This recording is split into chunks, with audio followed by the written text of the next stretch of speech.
Bismillahirrahmanirrahim. Assalamualaikum warahmatullahi wabarakatuh. Perkenalkan, nama saya Muhammad Sahdi Zunafi. Saya dari Distrik 12 dan saya ingin menjelaskan mengenai tentang sindrom Smith-Lemlis Optis.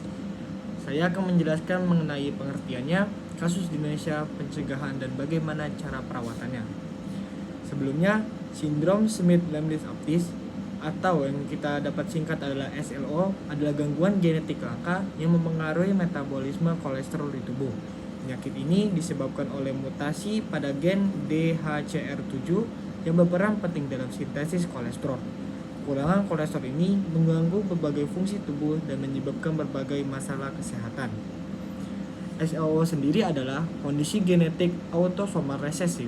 Artinya, seorang anak harus mewarisi dua salinan gen yang rusak untuk mengembangkan sindrom ini.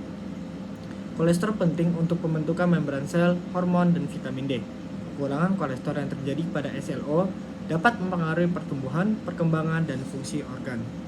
Lalu, apa saja sih gejala dari SLO?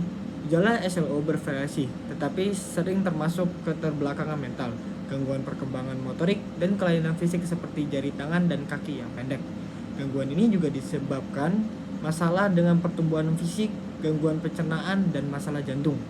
Beberapa anak mungkin juga mengalami kesulitan dalam belajar dan berperilaku. Oke, lalu kasus di Indonesia. Di Indonesia, sindrom Smith-Lemlis Optis masih jarang terdiagnosis.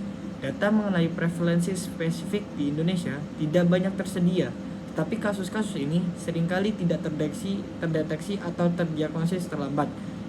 Kekurangan kesadaran dan pengetahuan tentang sindrom ini di kalangan tenaga medis dan masyarakat bisa menjadi salah satu faktor dari minimnya informasi dan data di Indonesia. Kasus-kasus SLO di Indonesia sendiri mungkin mengalami tantangan tambahan dikarenakan seperti keterbatasan akses dan ke tes genetik dan perawatan spesifik. Hal ini dapat membuat penanganan dan manajemen sindrom ini menjadi lebih sulit.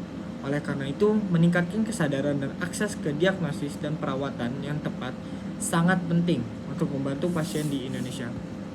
Lalu, bagaimana cara pencegahan dari SLO ini sendiri? Karena SLO adalah gangguan genetik, pencegahan yang paling efektif adalah melalui konseling genetik.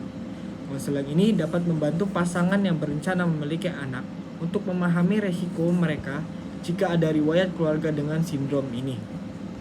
Tes genetik dapat dilakukan untuk mendeteksi pembawa mutasi gen DHCR7, memungkinkan pasangan untuk membuat keputusan yang lebih terinformasi tentang perencanaan keluarga. Lalu, bagaimana sih cara perawatan dari SLO ini sendiri?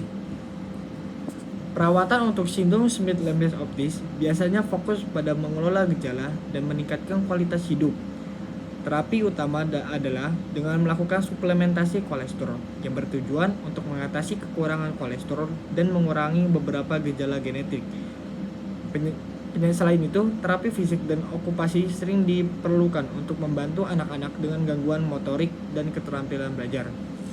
Dukungan tambahan termasuk terapi perilaku dan pendidikan khusus juga bisa sangat bermanfaat untuk membantu anak-anak dengan SLO berkembang sebaik mungkin. Keterlibatan dalam program intervensi awal dan dukungan psikologis untuk keluarga juga penting dalam perawatan jangka panjang. Oke, dengan pemahaman yang lebih baik serta pengertian data kasus ini sampai pencegahan dan bagaimana perawatannya, semoga kita dapat memahami dari penyakit sindrom Smith-Lemlis Optis dan dapat memperoleh dukungan yang mereka butuh untuk menjalani kehidupan yang memuaskan dan produktif di masa depan nanti. Sekian dari saya Muhammad Sani, jurnalis dari 11. Terima kasih.